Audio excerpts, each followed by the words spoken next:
Disaster management professionals from around the world are meeting in Toronto this week. They're discussing everything from threat identification to disaster communication to Canada's crumbling municipal infrastructure. And they're meeting against a backdrop of extreme weather events like the flooding in southern Alberta. Paul Kovacs is Executive Director of the Institute for Catastrophic Loss Reduction. He's also a member of the panel which opened the conference, the World Conference on Disaster Management today. Good afternoon, Paul. Good afternoon, Joanne. Great to talk with you. You too. And I'm sure you timed this conference years in advance, but it does seem the timing is good. So I'm wondering, what are your thoughts on the response to the flooding in Alberta and the work of officials there? Watching what's going on, my heart goes out to all the victims, all the people who are experiencing great stress right now. The response that I have seen seems outstanding. The police, fire, emergency management, the community at large all seem to be stepping up. They know what to do. They're helping their neighbors.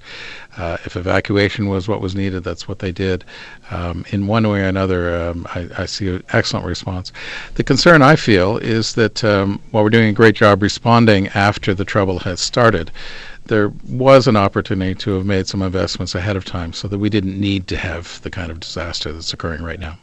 Well, and I think that's what a lot of people are starting to say now that we're kind of over the initial shock of what's happened there. But how frequently do you think we will be seeing these major disasters if we're looking forward? Are they becoming more frequent? The evidence over Canada over the last 30 or 40 years shows that the frequency and severity of these kinds of events has gone up. It doesn't only feel that way, but it really has increased. And the expectation looking ahead over the next 30 or 40 years is that it will increase further. At least two factors are driving this. One is that the infrastructure that we count on is just not doing the job that it used to do. It's not looking after us in the way that we did because it's not up to the standards that it once was. So our aging infrastructure. But the other one is our climate is changing. And in a changing climate, we seem to be getting more and larger storms. Now, when you say infrastructure, it's kind of one of those words that people kind of roll their eyes at. But in this case, maybe we can be a bit more specific. I mean, are you talking about sewage pipes and water pipes and drain pipes? I mean, is that what we're getting at here? Yeah, it's the full range. One of the things we're looking at in this event in Calgary is urban flooding, and that's been something we've seen across the country increase more often. And that's our stormwater system. Our sewer system is simply getting overwhelmed by the kinds of storms we're seeing these days and is unable to cope with these events, in part because many of our systems are old, but sometimes simply because the storms are bigger. Other infrastructure problems go beyond that. We had a boil alert in Montreal where there just wasn't clean drinking water or water that we were sure was clean, and it needed to be taken care of, as we've seen in many smaller communities, but it was quite remarkable to see that get into Montreal in the last few weeks. And there are other infrastructure risks in terms of what if the emergency response people need to get somewhere and the roads aren't able to work? What if the bridge is closed because the storm is coming through and you can't cross the bridge? That can be very disruptive. So it's a whole range of different risks to our infrastructure. The other thing that many people are starting to talk about too is if this is going to become the norm, our cities haven't been planned for it. I mean, we've built on areas that weren't necessarily floodplains under sort of the old weather patterns, but they are now. That's absolutely true. But cities are also very dynamic. Cities are changing all the time.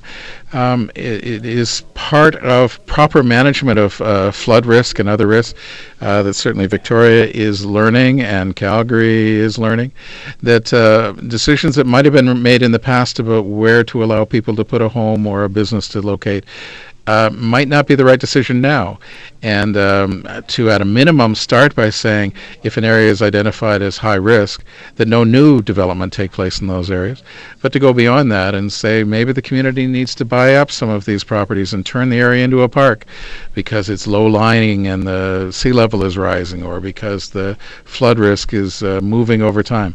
Communities do this all the time. This is not new, but it is difficult and it is challenging and it requires a political will to move forward.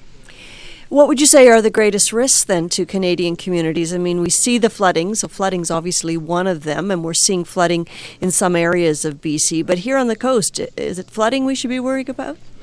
So one set of risks, the concern is how frequently they occur, and the most frequent occurrence all across Canada is flooding.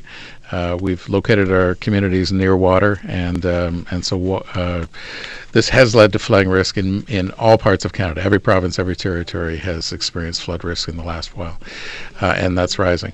But there are many other perils, and in particular on the West Coast, the earthquake threat is rare, but can and someday will be extremely damaging.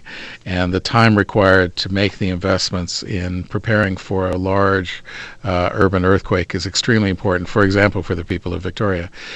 In other parts of Canada, like Atlantic Canada, it would be a hurricane risk would be perhaps the priority, but also flooding and winter storms have been present down there. And perhaps in central Canada we would have flooding, but also summer storms and winter storms. Do you think Canadians are taking these threats seriously? Again, I would split my answer into two parts. I think that for several decades there's been a lot of effort put in place to make sure that we are ready to respond as a community, and certainly the professionals in our community, like the police, fire, and emergency medical people, have thought carefully and planned for the kinds of perils that occur in most communities. And they do a really good job showing up and helping manage the response after disaster starts. The part that we are not doing as well across the country is anticipating these events and investing in the public safety. There are some exciting positive examples. In British Columbia, the efforts to seismically upgrade the schools across the province. The rest of the world is watching. That's a very, very positive investment. What about the hospitals? What about the buildings? What about the other risks in British Columbia? Manitoba is doing a great job managing its flood risk, and we've seen a number of events where more and more water came toward the community, but the damage went down with each of these events because the quality of the safety investments and the commitment to dealing with flood management in Manitoba was very, very sound. So there are some positive examples, but generally across the country we need to do more to anticipate and invest in safety. Well, as we watch what's happening in Calgary, it might be a good time to be having those conversations. It's very real for very many Canadians right now. Thanks, Paul. Joanne, great to talk with you. All the very best. Bye-bye.